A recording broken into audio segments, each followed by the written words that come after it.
They look the same, feel the same, weigh the same, but these two pieces of fiber are completely different.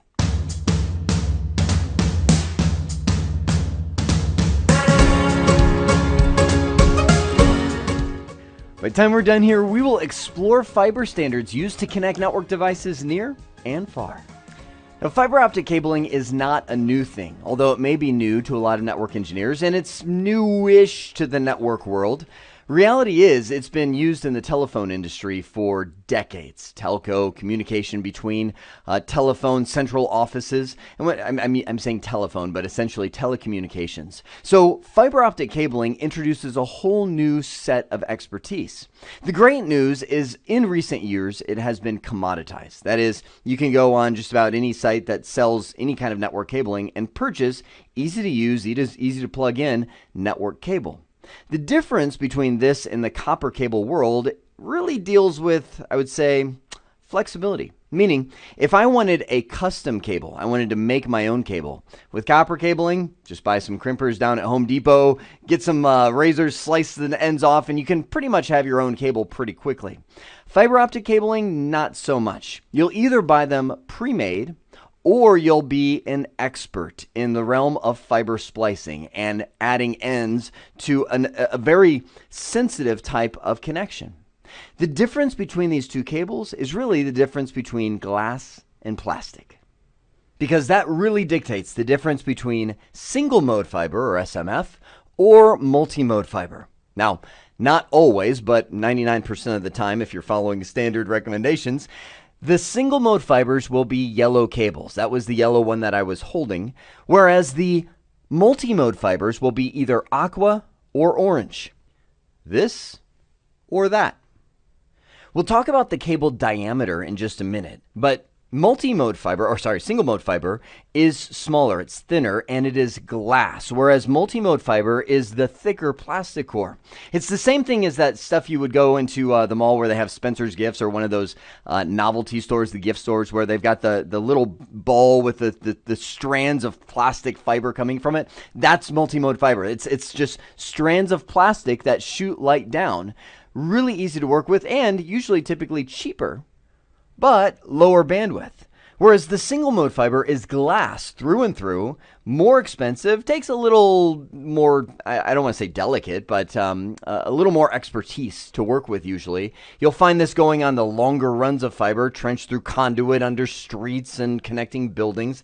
And this one supports more bandwidth, essentially infinite amounts of bandwidth, because we have yet to tap the number of wavelengths that we can send over fibers. Think of that as different light frequencies, right, that we can squeeze across those. So single mode fiber can just add more and more bandwidth. Now, I want to make sure that you catch, I usually do this to students in a classroom environment. This is single mode fiber, and it is more delicate, but it's not like, oh, that's one of the things I usually do in a classroom is I'll say, okay, multi-mode fiber, plastic, you can bend it, all that kind of stuff. Single mode fiber, I'm like, be very careful, hand it around the room, and you have all the students that are like, and you don't have to be that. But if you take this and actually hold it next to your ear and squeeze it, I'm not going to do it because this is a good cable. You will eventually hear it go click. Just a little snap, which means that cable is now worthless. This is flexible, easy to work with, but it's not durable. It's not a copper cable that you can just bend and swing around however you want.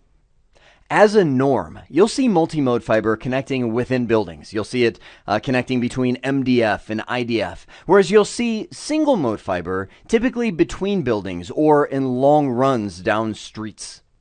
Now let's talk about what goes into a fiber optic cable. There's actually three pieces: core, cladding, and buffer, which most people call the jacket.